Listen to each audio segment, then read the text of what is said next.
geralmente em construção, né? Aqui. Geralmente em construção, elas são usadas para levantar objetos, né? Aqui. Essa é uma polia fixa, tá? Ó, na construção, dá pra ver muito bem, né? Tá meio embaçado.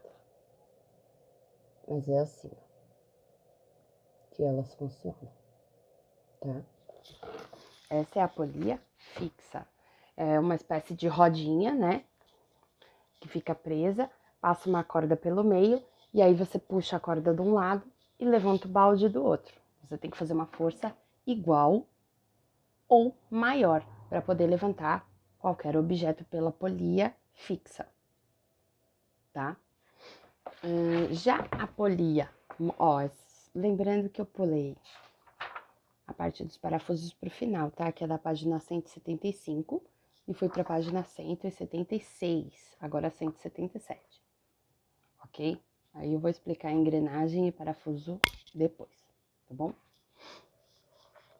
Ó, no caso da polia móvel, o eixo está conectado ao objeto que se pretende mover. Esse tipo de arranjo diminui a intensidade da força potente necessária para equilibrar uma força resistente, ou seja, reduz o esforço necessário para erguer um objeto. Uma rodana móvel reduz pela metade a força potente necessária para mover um corpo. Em compensação, é necessário puxar o dobro de corda.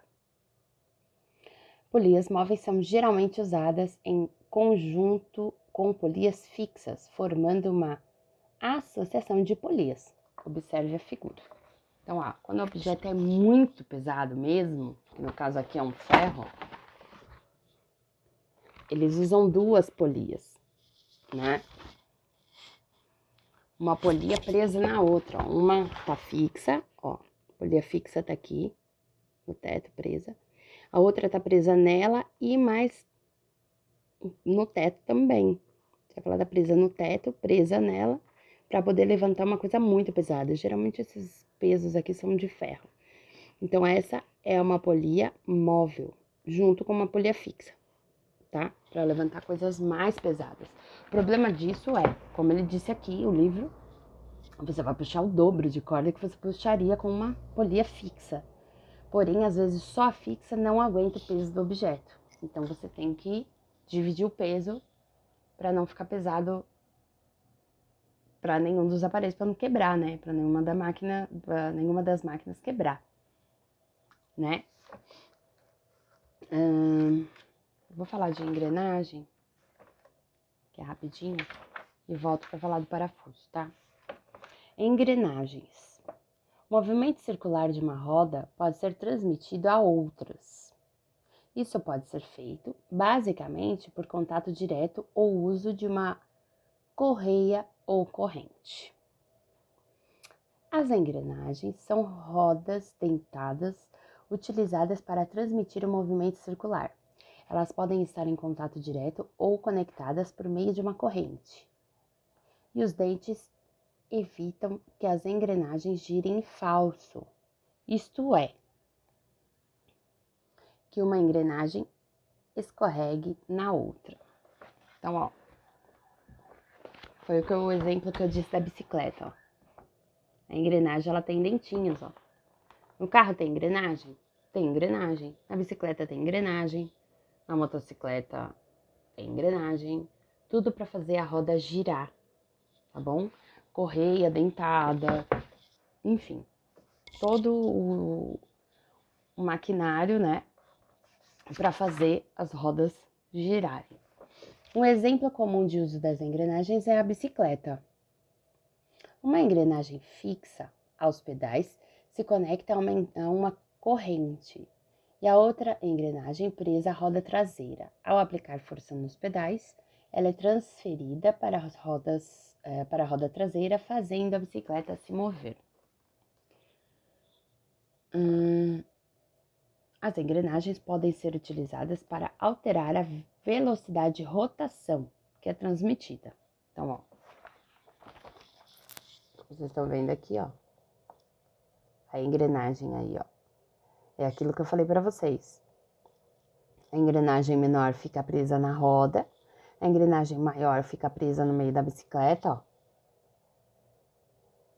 E aí, conforme você faz o movimento de pedal, né, de pedalar, essa engrenagem a engrenagem dentada, né, que tem os dentinhos, e a corrente vão fazendo o movimento de puxar, né? Conforme ela vai rodando, ela vai entrando nos buraquinhos. Eu nunca vi, eu não sei se vocês já viram, eu quando era pequena, eu costumava brincar com a bicicleta. Eu virava ao contrário e ficava rodando ela, brincando.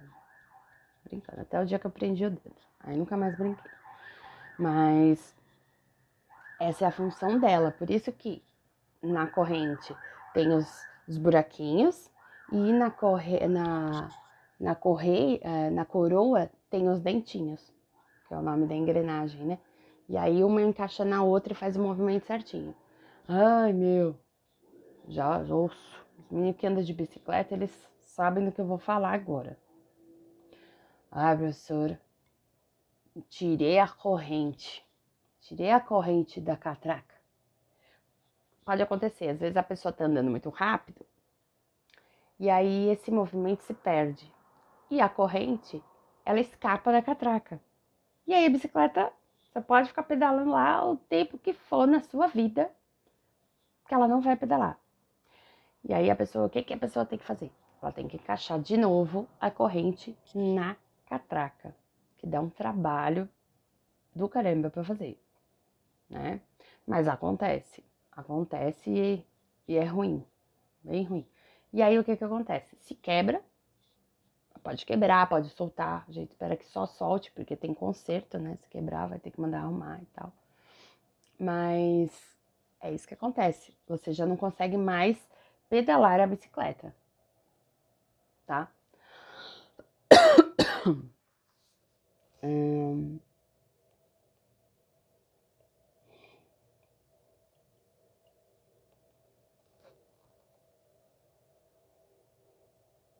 Aqui tá falando sobre alterar a velocidade de rotação da bicicleta, que geralmente acontece devido à marcha, né? Assim, tem bicicleta com marcha mais pesada, marcha mais leve, que faz essa função aqui, né? E aí essa parte da bicicleta aqui, da A, B, C, eu vou deixar para vocês lerem, para vocês tentarem entender. Vou ler, vai. Na bicicleta A, as duas engrenagens têm o mesmo número de dentes, então elas são iguais. Dessa forma, cada volta no pedal corresponderá a uma volta completa na roda traseira. Então, cada vez que você der uma rodada no pedal com o pé, a roda traseira vai rodar uma vez também, tá? Cada pedalada sua é uma volta da roda. Na bicicleta B, o número de dentes... Aqui, ó, vou mostrar. Bicicleta A, ó. As duas têm o mesmo tamanho. A B é a normal, que a gente tá acostumado, tá? Na bicicleta B, o número de dentes das duas engrenagens não é igual. Suponha que a engrenagem da roda tenha a metade do número de dentes da engrenagem do pedal. Com isso, cada volta completa que o pedal fizer, a roda traseira completará 2 voltas. Então, assim, geralmente, a catraca, que é a parte menorzinha, que fica presa na roda, geralmente ela é menor. Existem maiores? Existe, lógico, mas geralmente ela é menor. Então, assim, cada pedalada que você der é uma pedalada completa, que seu pezinho vai e volta. As rodas da bicicleta, elas giram 2 vezes, a cada uma pedalada sua. A cada uma pedalada de uma pessoa, ela gira 2 vezes a roda, tá? O que facilita no esquema de força, né? Você pedala uma vez, a roda já foi 2, né? Facilita. Na bicicleta C, ocorre o contrário. Como o número de dentes da engrenagem da roda é maior que a engrenagem do pedal, é preciso pedalar mais para completar uma volta. Suponha que a engrenagem da roda tem o dobro de dentes da engrenagem do pedal. Dessa maneira, para que a roda complete uma volta, é necessário você pedalar 2 vezes. Você dá 2 giros. Então, aqui é o contrário, ó. A engrenagem grande está na roda e a pequena está no pedal. Aí, o que acontece? Para você dar uma volta, para você dar uma pedalada, desculpa, para o pneu girar uma vez inteira, você tem que pedalar 2 vezes com cada pé, vamos dizer assim, né? Você sobe, desce 2 vezes para ele rodar uma vez o pneu, tá? Então, desse jeito, ele é muito mais cansativo, vamos dizer assim, né? Faz muito mais esforço físico dessa forma, né? Querendo ou não, é bem complicado, né? Agora eu vou voltar aqui na página 175 para ler sobre os parafusos para vocês, tá? Parafuso. O parafuso é um plano inclinado disposto em hélice na superfície de um cilindro. Ele pode ser utilizado para fixar 2 peças ou em associação a engrenagens para transmitir movimentos. O parafuso de Arquimedes é um dispositivo utilizado para transportar água ou outros materiais de um plano para o outro, mais elevado. Nesse equipamento, o parafuso fica dentro de uma calha ou um tubo. À medida que o parafuso gira, vai movendo porções do material. Então, assim, parafuso. Existem vários tipos de parafuso, né, gente? Vários tipos, assim, com bico, sem bico, enfim. Mas, por exemplo, ó, aqui, ó, um parafuso de madeira. Por que ele precisa ter essas espirais aí? Para ele poder encaixar na madeira, né? E assim, geralmente os parafusos têm mesmo essa espiral. Uns têm ponta, outros não e tal. Mas por quê? Geralmente ele é usado para fixar duas superfícies, né? É que eu não tenho nada aqui que eu possa mostrar agora, porque tá tudo na parede. Mas todo mundo já viu um parafuso na vida, né? Esse outro parafuso aqui que ele tava falando, cadê, gente? O parafuso de Arquimedes, ele é usado para drenar água, né? De um lugar para o outro, de um lugar alto para um lugar baixo. Dessa forma aqui, ó. Olha só, ele é tipo uma hélice, né? Assim. Ó, ele funciona assim. Ele vai rodando lá dentro o parafusão e vai puxando a água para cima. Isso vai acontecendo e ele vai só puxando a água, né? Mas com relação ao parafuso e à engrenagem, a gente não vai adentrar muito, porque existem alguns focos em máquinas simples, né? Que são as que a gente geralmente usa muito mais. Engrenagem até que sim, parafuso a gente também usa, mas tem algumas particularidades nessas que a gente viu já do centro de mídias, tá?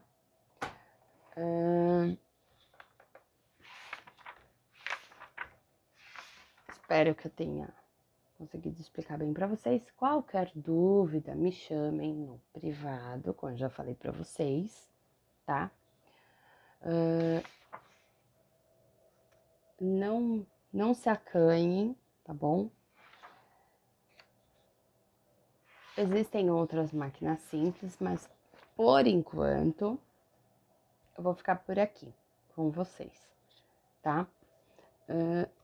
Vou só dar uma passada assim rapidinho nas máquinas de industrialização, porque eu acho bem bacana. Eu só vou falar um pouquinho só para vocês sobre isso, tá? Também tem no livro de ciência de vocês, tá? Na página 180. É um assunto, assim, razoavelmente interessante, né? Que antigamente, quando não existiam essas máquinas para facilitar, né,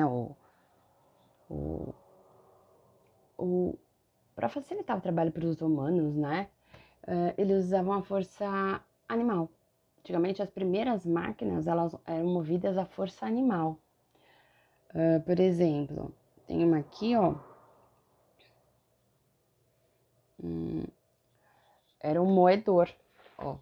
Vocês vão vendo ali, ó. O moedor, estão vendo? O homem jogando as sementes e o burrinho, o cavalo, puxando e moendo as sementes. Hoje em dia você tem uma máquina para isso, né? Uma máquina e tal. Outra coisa que, por exemplo, não tinha hidrelétrica, assim, não tinha nada disso. Como que funcionava a eletricidade? Através da roda d'água, né? A roda d'água era uma roda, ó, tem as fotos aqui. A roda d'água, ela rodava e a água fazia uma movimentação para fornecer energia, né? Mas também não era aquela coisa, nossa, que energia, né? Aí depois de tudo isso, acabou chegando as hidrelétricas, que elas funcionam através da força das águas, né? A força que a água faz quando ela desce lá na movimentação da água, né? Ó, das barragens, ó. É muita força. A água, geralmente nessas barragens, tem muita força. Existiam os motores a vapor, né? Eu não vou adentrar muito porque eu acho que a gente ainda vai voltar nisso. Mas a Maria Fumaça, todo mundo já deve ter escutado falar do trem da Maria Fumaça. Maria Fumaça, ela era movida a vapor, por incrível que pareça. Dentro do motor dela, lá tinha um pistão que ele era o pistão que faz o do do trilho lá das rodas do trem, que ele era ativado conforme a pressão dentro daquela máquina com vapor. Pressão, pressão, pressão, pressão, pressão, até ativar aquele dispositivo. Que mais? Enfim, gente, a industrialização, ela veio para facilitar a vida de muitas pessoas, com certeza, ela veio. Mas também é complicado, porque são usados muitos recursos naturais, isso também causa um certo impacto natural e tudo mais. Mas depois a gente vai falar sobre isso, tá bom? Contudo, todavia, espero que vocês tenham gostado, né? Qualquer dúvida, estou no privado, tá? A próxima aula, segunda-feira tem aula do Centro de Mídias, tá bom? Não me esqueçam. A aula de vocês, se eu não me engano, é às 9h30. Acho que é 9h30, né? Eu acho que é das 9 às 10h30, então acho que é 9h30. Aula de ciências. A nossa aula da semana que vem a gente vai falar um pouquinho sobre temperatura e calor, porque foi conversado na aula, foi muito legal a aula. A gente vai falar um pouquinho e mais um pouco da aula que vai ter na segunda. Não dei spoiler, tá, gente? Mas a lista de chamada é o chat. Aí, os comentários, vocês coloquem o nome de vocês e a série de vocês. Essa é a lista de chamada da aula de hoje, tá? Coloquem aí. Quem tiver escrito aí bonitinho vai ter a presença. Então não adianta assistir pela metade. Não vou. É spoiler. Galera tem que assistir até o final para poder descobrir isso. Vocês também não contem, vocês que assistirem. Guardem em segredo. Todo mundo tem que assistir. E é isso, pessoal. Espero que vocês tenham gostado. Eu não queria deixar vocês sem essa explicação, porque eu acho que a gente já teve o mês de fevereiro todo, né? E eu não queria que vocês ficassem com mais essa defasagem. Tá bom, gente? Fiquem com Deus, se cuidem, usem máscaras, lavem as mãos, O que eu falo desde o ano passado, vou continuar falando, tá, gente? Fiquem com Deus. Qualquer dúvida, estou no privado lá do WhatsApp, vocês me chamem, qualquer dúvida, tá bom? Fiquem com Deus, se cuidem, até semana que vem. Semana que vem eu estarei na aula, com certeza. Não se preocupem, estarei lá firme e forte, enviando o link para vocês ao vivo. Tá bom, gente? Beijo. Fiquem com Deus. Se cuidem, hein?